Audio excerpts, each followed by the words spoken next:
So, last weekend, my buddies and I decided to go on a hiking trip. It was supposed to be a standard, let's get back to nature kind of weekend. You know the drill, pack some sandwiches, throw on some sturdy boots, and pretend like we're all Bear Grylls for a couple of days. Everything was going according to plan until Dave showed up with a metal detector.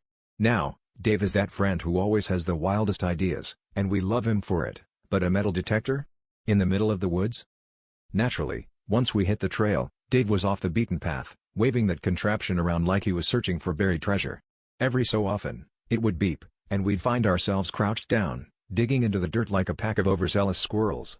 The first find was a bottle cap, which Dave insisted was a Viking coin. The second was another bottle cap, which Dave was sure was a Roman artifact.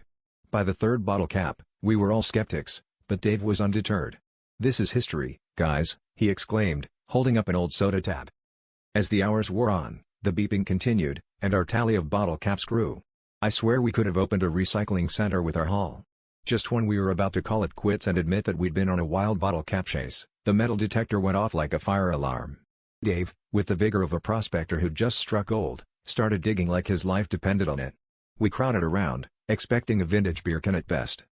What emerged from the dirt, however, was a rusted old sign with the words "No littering, fine $500.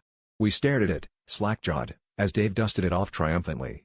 "Well, guys," he said, "looks like we've been digging ourselves into a fine mess."